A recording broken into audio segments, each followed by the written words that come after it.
Well, I want to start first by thanking you for being out here today to cover this very important issue. Reverend Maupin, civil rights activist, and I'm here with Darius Stokes.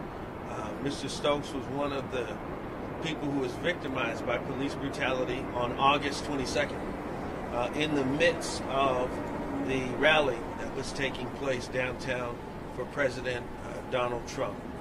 We're gathered here at the City Council chambers today because they're making a very important decision at 2:30 about whether or not to hire a firm out of California to conduct an independent investigation into the behavior of the police department at the August 22nd rally.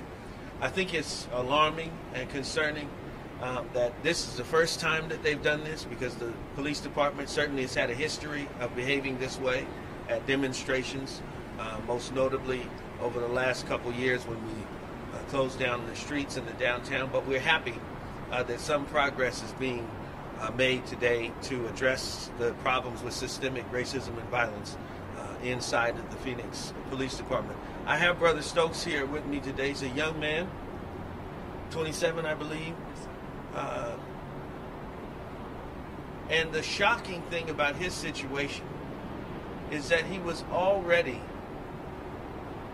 for the best way I can put it, already crippled before his encounter with Phoenix Police. This is a person who had leg braces on. This is a person that is paralyzed on one part of their body, one side of their body, the left side of his body, totally incapable of the kind of fanciful and outrageous narrative and assault that's been included in documents that the police department has released. He might be 5'10". All of the police officers that engaged him were certainly taller than that. He was assaulted and became a victim of police brutality that night simply because he was following the instructions of a 911 operator. A police officer had been following him earlier that evening and driving in a very threatening and intimidating and harassing way. He followed the officer off of the thoroughfare and into downtown, not to harass him, not to protest President Donald Trump, not to go inside the rally. He was stopping downtown to get that officer's information, his badge number and the vehicle number on his car. When Mr. Stokes got out of the vehicle he was in and approached that officer, all hell broke loose in a parking garage here in our downtown. He was physically assaulted, punched in the face. He still has black eyes. I'll let him explain to you in just a moment how they dislodged medical devices that are attached to his body because of injuries he sustained prior to his encounter with police. But this is a person who had leg braces on when they approached the police to get the information about the badge number and the identifying numbers on the police car. This is not a member of Antifa. This is not a member of Puente. This is just a 27-year-old black youth who was in downtown trying to get the information about an officer who had behaved inappropriately with him at the direction of a 911 operator who was beaten like he didn't have civil rights, beaten like he wasn't a human being, and beaten already being a person who we would consider to be specially abled or handicapped. So now we have the police beating people who are handicapped. His charges have been suspended.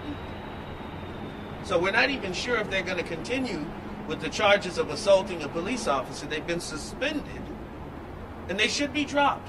The county attorney and Phoenix Police, whoever filed charges against him, should be ashamed. I'm going to let him speak in just a minute, but I want to share this with you as well.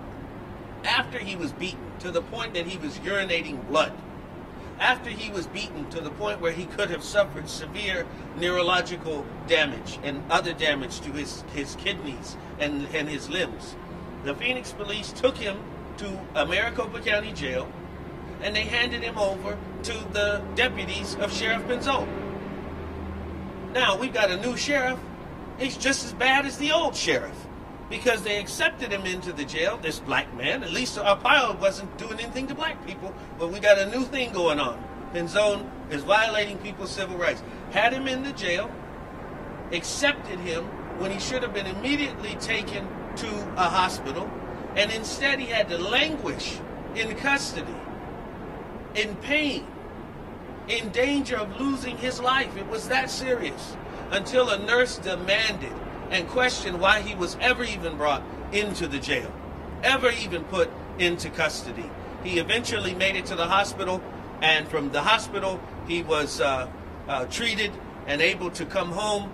Thank God the families had to make ends meet to bail him out. Their rental cars still not returned to them. He's got medical devices and medication that investigators are not releasing to him. They really did a number on this young man, and the Phoenix police ought to be ashamed. And today at the city council meeting, we're going to raise holy hell over the police brutality that he experienced the night of the Donald Trump rallies. At this time, I give you Mr. Stokes to give you some words and also answer some questions. Well, first and foremost, just trying to do what was right as a civilian, just trying to do what dispatch asked me to do, which was get his car information and his badge number. Turned to by far the worst night of my life. Basically, just being put out as this person that's violent, and you know, even down to the fact of being assaulted with my own weapon, what was tragic, more or less. And I'm more or less thankful to the nurse that was at Maricopa County that ended up, you know, putting me on the back brace and the neck brace and sending me to the hospital in the ambulance. So I don't remember what her name is, but you know, I'm grateful for you for doing that. You're telling us that a police officer was following you, and you then called 911, and it was the 911 dispatcher who advised you to then follow the officer and get his information. Yes, sir, especially when the officer started jumping the curbs. So that 911 tape should be available. Yes, sir. And in the police report, they say that you were armed with a loaded weapon and that you threw a shoulder check at a police officer. No, sir. Incorrect. As far as the weapon, it's instinctively being disabled. It's just a way that I keep protection for myself just because of everything that's going on in the world. As far as shoulder checking, I had the officer bump into me, and then I asked for his badge number and name, and then that's when, as Reverend Maupin said, that's when all hell broke loose. So he led you right to this area just as this melee was going on? Is that? Yes, ma'am. The only thing I was aware of. Yes, ma'am. Were you aware? What was going on here? This pandemonium? No. I knew that they were, you know, protesting, but I didn't know it was as bad as apparently it was. And were you mistaken as a protester? Yes, ma'am. I had just left my brother's house, he was leaving from his baseball game, and I was headed home. Mr. Stokes, to the extent you can, physical altercation, you have some disabilities. What are those? I have a Chiari 2 malformation. I actually, thank God they didn't hit me in the back of my head because I don't have a portion of my skull. Kidney and bladder issues. And you wear some sort of leg braces, and you were wearing those that evening? Yeah. They still have a number of his property if you want to talk about what they took from you and haven't returned. When my brother and I went up the other day to go get get my items, the device that works the brace was not given back. My cell phones were not given back, which one was actually recording the entire time, as well as my other phone was on the phone with 911. So those items have not been given back, and personal paperwork and other things. Have you been trying to get any answers about why you were led into all places in this area? I mean, there are plenty of other places that you could have been led to. Well, lately I've actually kind of thankful for my family and Miss McKinley and Reverend Maupin, because trying to sleep at night has really been hard lately, from the fact of just thinking, are they going to come back and finish the job, or even as far as I've been afraid to, even when I see cop cars now, I've been asking my brother and my mom, please don't go that way, go the opposite way. I might add, this is a law enforcement family. His mother mentioned to me, my first conversation with her, that they have a blue light screwed into their porch. And since he's been on the news and he's been inaccurately identified as a protester and caught up in the middle of all this animus, people have gone to their home and have vandalized their property, including breaking that blue light, which is emotionally inflicts additional emotional pain, because they have family that served in law enforcement and serves our government well with distinction and pride.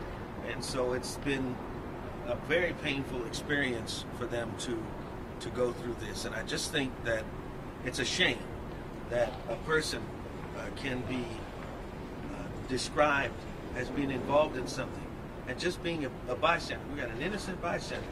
This man, you look at him, he's shaking. If you could feel him, like, after this man is shaking because of what he's been through and the emotions and the post-traumatic effects of that. It's just a shame, and his civil rights were clearly violated by our police department. It seems awfully peculiar that police would lead you right into this area, right in the ground zero. Have you gotten any answers from police about why, of all places, you could have just pulled over just off the freeway, far away from this? Well, we had never even went through the freeway. We were passing through the airport the entire time. Can I ask you, where did you detect that, as you alleged, where did you detect an officer was following? Where were you? I was passing through the airport from... Where were you headed at the time? Headed home. You were headed home. So you were not headed, at the time this began, you were not in any way associated, you're saying, with his protest, and you were not heading downtown to be part of the protest? No, sir. And do you know, have they given you any reason why he was following you? No, ma'am. No explanation. So what did you tell the 911? When I made the call, I said, you have an officer that's out here driving excessively and very recklessly.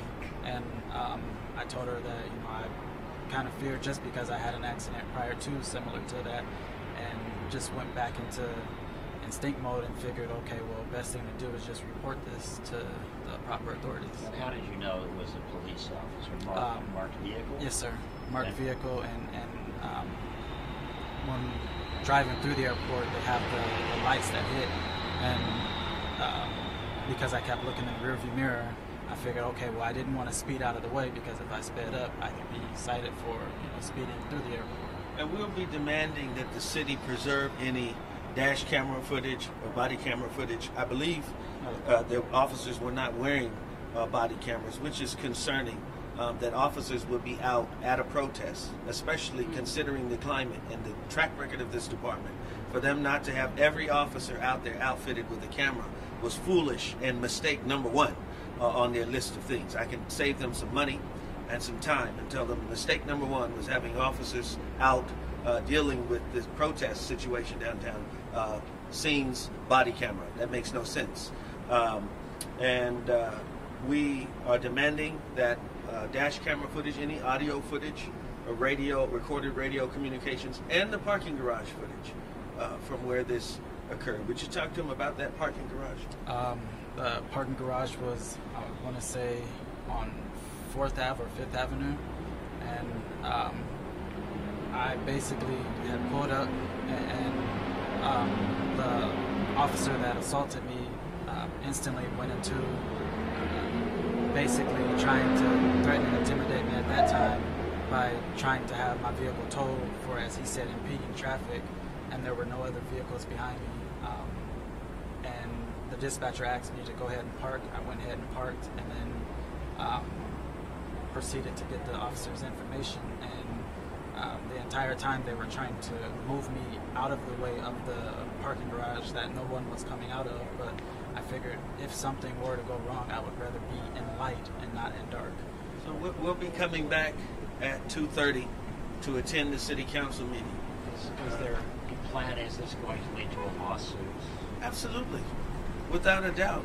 He will be suing, not for just the damages financially and emotionally and medically, but his civil rights were violated. We need policy change. How many times do we have to bring people out like this and say we want cameras on every officer? How many times do we have to bring people out like this and say we want reforms for how police are dealing with crowd control and protesters? How many times do innocent people have to get caught up in the kind of violence that we've seen and hurt by the city because of poor leadership? You know, we've got to get smarter, and I'm hoping that one of these days, when the meter gets high enough on the hundreds of thousands and millions of dollars that the city pays to these people and to settle these claims, that a lesson will be learned, because real people are getting hurt, the taxpayers and the victims of the police brutality. Now you're 27 years old. Yes, sir. And it's Darius? Darius. Darius. Yes, sir. And what do you do? I was actually trying to get some things to actually help the city come together right before all of this actually happened. So just trying to be an activist, and I'm actually on disability, so. And just to be clear, you dispute the police report that claims that you had a weapon that was cocked and loaded and ready to go. Yes, ma'am. Well, like I said, just instinctively, because I am disabled, I always just try to make sure I am protected, especially when I'm not around my mother or family. And make no mistake, he is a lawful gun owner, and we make no apologies for that. Just like Antifa and pro-Trump supporters and the police and any number of people who live in a concealed carry state. This is Arizona. So anyone trying to defend what law enforcement did against him by pointing to a gun is highly hypocritical. We live in a gun society. This is perhaps the single greatest concentration of lawful gun owners in the world here in Arizona. And so demonizing him, yes, he's black, yes, he lawfully owned a gun, but he was also severely disabled when the police came and assaulted him. Shame on them. Shame on the police for beating so badly and so viciously a handicapped person. Just shame. There's nothing else that can be said. It's a shame. Who are you close? Your family members? This is his mother and his brother. If you want to talk to them, get their emotions and feelings.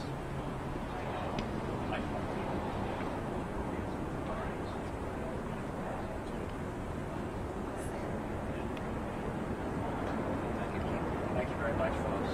Thank you.